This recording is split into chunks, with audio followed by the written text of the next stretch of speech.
YouTube, what is going on, Lakers family? In today's video, we got some Los Angeles Lakers news, and reports are coming out recently that the Los Angeles Lakers are more interested in acquiring DeMar DeRozan and Alex Caruso from the Chicago Bulls than star Zach LaVine, according to Joe Von Buha of The Athletic.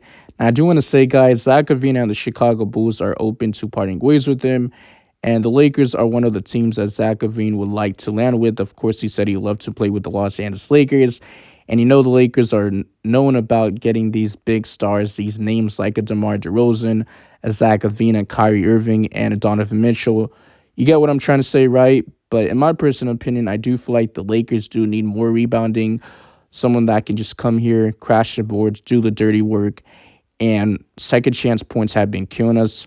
I get what they're trying to say. Of course, we do need another star just because of the fact that LeBron James, when he's on the bench, the Lakers do struggle to score. But at the same time, I feel like we don't need another star, right? We do have the scoring on the Los Angeles Lakers. But it does say that the potential suitors are the Los Angeles Lakers, the Sixers, the Warriors, the San Antonio Spurs, and I believe the last team would be the Sacramento Kings. It appears that the Los Angeles Lakers do have their eyes kept on DeMar DeRozan and Alex Caruso more than Zach LaVine. And the reason why is because the Lakers, they don't want to make the wrong trade, like similar to the Russell Westbrook trade when it just didn't work out. I do believe Zach LaVine would be the better fit, but you don't want to make that wrong mistake. You get what I'm trying to say? And that's why they continue to be brought up in trade rumors. Of course, the Chicago Bulls, if they continue to struggle leading up to the trade deadline of February that month, they're going to have to start from scratch. They're going to have to start the rebuild. They're going to have to ship off these players. But it's very interesting what they're going to do in the NBA trade deadline. But I do want to say, guys, Johan Buha of The Athletic today and Jason Timp were on a podcast. And Buha pretty much said this: I actually heard they're more interested in DeMar DeRozan and Alex Caruso than Zach LaVine. AC is the one that guy away the Lakers fans. It still bothers them that they lost Alex Caruso on free agency. Inside of the organization, still very decisive topic. And then DeMar DeRozan is someone that the Lakers have courted for several years now. But both of those guys are on more manageable contracts, which does make sense because they're cheaper. And DeMar DeRozan is a lot cheaper too, right? Zach LaVine, he's on a long-term contract and he's just making more money. But Alex Caruso, he has a partial guarantee contract for next season, and DeMar DeRozan's on an expiring contract. He comes in and he's that over-the-top shot maker that the team seemingly doesn't really have outside of LeBron James, especially when his jumper's not falling. And then Alex Caruso is one of the best point-of-attack defenders in the league, one of the best perimeter defenders in the league. When the success they had with LeBron James and Anthony Davis playing in a Lakers jersey makes more sense higher in the priority list, which I do agree, just because of the fact that Zach LaVine, he did sign a long-term contract last offseason, 2022, I believe $215 million, 5 seasons long-term till like 2026, 2027. And I believe he does have like a player option for like the 47 or 40 million, whatever the case may be, right? But I think the Lakers are doing their due diligence, and our general manager, Rob Pelinka, has a major decision to make between now up till the trade deadline. Even if the Lakers wanted to make a trade now, they couldn't, just because of the fact the Lakers do have players on tradable contracts like Austin Reeves or Rui Hachimura and D'Angelo Russell, and those guys are not eligible to be traded till like December 15th. Speaking of which, I believe Austin Reeves is not eligible till January 15th, but D'Angelo Russell is not eligible till December 15th. But I do want to say Alex Caruso began his career with the Los Angeles Lakers. He helped the Los Angeles Lakers win their championship in the bubble in 2020, 3 seasons ago over the Miami Heat at Walt Disney World bubble. When COVID hit, Caruso signed with the Chicago Bulls in the offseason of 2021 as an unrestricted free agent, and he was a member of the Los Angeles Lakers, I believe, for 4 seasons. And Lakers fans were still upset. I was upset. I just was so pissed that the Lakers let him go just because of the fact of his defense, his ability to switch different positions, perimeter guy. But he's a point of attack defender, and they didn't pay enough money to keep him just because the Lakers didn't have enough money. And he also was an All-NBA defender. Meanwhile, DeMar DeRozan took part in meetings at LeBron James' house in the offseason of 2021. He said he thought he was going to sign with the Los Angeles Lakers to play with LeBron James and Anthony Davis. They had a great relationship, but however, the Los Angeles Lakers acquired point guard Russell Westbrook from the Washington Wizards, and DeMar DeRozan just joined the Chicago Bulls in a via sign and trade deal with the San Antonio Spurs. So the Lakers just didn't have enough money left over to sign DeMar DeRozan, just because of the fact that not Zach LaVine, but Russell Westbrook. Russell Westbrook. He was just making too much money, around $47 million. So we just didn't have enough money to get DeMar DeRozan. And DeMar DeRozan, he's going to be a free agent next offseason, 2024. So in my personal opinion, it just doesn't make too much sense for the Lakers to give up assets and trade for a guy who's 34 years of age, who's getting older. I think he would help the Los Angeles Lakers a ton.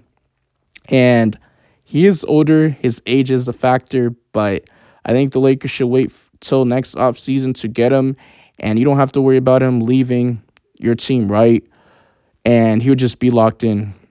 Now, I do want to say DeMar DeRozan, he is a bucket. He can score. He's a pure scorer, and that'll help the Los Angeles Lakers take the pressure off of LeBron James, especially when he's on the bench, and especially when his jump shot is just not falling. Anthony Davis, he's always getting double-teamed. For what reason? They're always double-teaming him, and it's going to make it a lot easier, of course.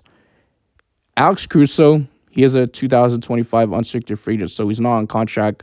He is on contract for another 2 seasons, but he's not going to be a free agent till that season. He's making around $9 million average salary. Caruso is averaging 9.7 points per game, 3.5 rebounds, 2.2 assists, and 1.4 steals this season, while shooting 54.5% from the field, shooting 46.4% from the three-point line, and 77.8% from the free throw line. He's one of the top defenders in the league. He will be so good for the Los Angeles Lakers just because of the fact our perimeter defense has been horrible, especially missing guys like Vando. And there's been recent reports coming out today that Cam Reddish is probable for tonight's game against the Detroit Pistons. So I'm looking forward to that. And the Lakers gave up 138 points to the Sixers. We got blown out 44 points on the road. And none of our players even touched 20 points. LeBron, AD, our 2 stars, just didn't touch over 20 points. You're not going to win any games doing that. And that was one of the worst games for the Lakers in the season. After beating the Cleveland Cavaliers on the road 121-115. But DeMar DeRozan, he is averaging a stat line of 21.3 points per game, 3.2 rebounds, and 4.6 assists while shooting 45% from the field, 36.4% from the three-point line, and 81% from the foul line. So he's one of the best mid-range scorers in the league. He has that nice mid-range shot. I am concerned about the floor spacing just because the fact he's not the greatest three-point shooter, but I think it could still work. Lakers, they have a major decision. They're going to have to figure it out in the trade deadline. But Zach LaVine, he's averaging 21 points per game, 4.9 rebounds, and 3.4 assists while shooting 44.3% from the field, shooting 33.6% from the three-point line. So he's struggling from the three-point line, not efficient, and he's very consistent. He's shooting 86.6% from the free throw line. He does have the same agent as superstar LeBron James, Anthony Davis. He is a 3-time All-Star NBA Slam Dunk champion in that dunk contest, and he does have the same client of LeBron James, Anthony Davis, by Rich Paul of Clutch Sports Group. But it'll be fascinating to see what the Lakers do and what trade they make. And recently, the Boston Celtics, they beat the Chicago Bulls. They blow them out 124-97, so it's pretty much a 28-point blowout. The Chicago Bulls got embarrassed. They're going to continue to lose. Their record is 5-14. It's negative. They're 13th seed in the Eastern Conference. And recently, Zach LaVine struggled. He played horrible. He had 2 points, which was a stat line. He had 2 rebounds, 4 assists. He shot terrible from the field. 1 of 9, 0 of 3 from the three-point line in 25 minutes. So I am concerned about giving up too much assets for Zach LaVine. And it did say that it would covet Osprey. So I guess they would not include him. It would be centered around D'Angelo Russell. And there's been some reports saying that Ospreys was going to be included. So I'm kind of confused on that. But you guys let me know in the comment section, what do you guys think of this update or this report coming out by the Los Angeles Lakers? And also, DeMar DeRozan had 19 points, 2 rebounds, 6 assists in 26 minutes. So he played well. and he's a bucket. He's a hooper. The concern of his age, but I just don't want to give the assets. That's the problem. We do need rebounding. We need that guy that can just come in here, get the boards, play next to Anthony Davis, put back AD at the 4, and have someone play at the 5 like a Nikola Vucevic. I wouldn't mind him in a trade package for the Chicago Bulls, but his defense isn't the greatest. He'll provide more floor spacing and that shooting a little bit, but the defense is a problem. And also, he can even have Chris Wood play the 5 next to Anthony Davis, right? Now, the Lakers' record, they're 10-8, I believe 2 games over 500, so that's better than last season when we started the season 2-10. We're the 7th seed in the Western Conference. Chris Wood, he's playing 20 minutes this season, 6 rebounds. And Andre Drummond, he had his first stint with the Los Angeles Lakers, but it didn't really work out too much well. Of course, he was dealing with like that toe injury when he made his first debut game for the Los Angeles Lakers. So he was grabbing boards, but it was kind of a while ago, right? But Andre Drummond, he's playing limited minutes, less than Chris Wood. He's playing 13 minutes, 7 minutes less than what Chris Wood is playing for the Los Angeles Lakers. And he has the same amount of rebounds as Chris Wood. Both of those guys have 6 rebounds. So could you imagine if Andre Drummond plays at least close to the minutes that Chris Wood has, 20 minutes, and he has 6 rebounds? So he basically could have at least 4 or 5 more rebounds more than Chris would have, and that's Andre Drummond's specialty. But voice your opinion. I know this is a long video, and I appreciate the support. Voice your opinions in the comment section. Let me know what video should I make next. Who do you guys want the Lakers to trade for? Do you want a Zach LaVine? Do you want a DeMar DeRozan, Alex Caruso, Andre Drummond, or Nikola Vucevic? And the Chicago Bulls are going to have to ship off one of these players if they continue to struggle. And we do wish for the Chicago Bulls to continue to lose and lose more games, right? Because you want to hope for that. And the Lakers, this is going to be a team that should be watching out also for this Zach LaVine and DeMar DeRozan. But I do feel like Zach LaVine is going to be the first domino to fall just because of the fact he's been linked in trade rumors even more. And he's the face of the Chicago Bulls franchise. But I'm out of here. Peace.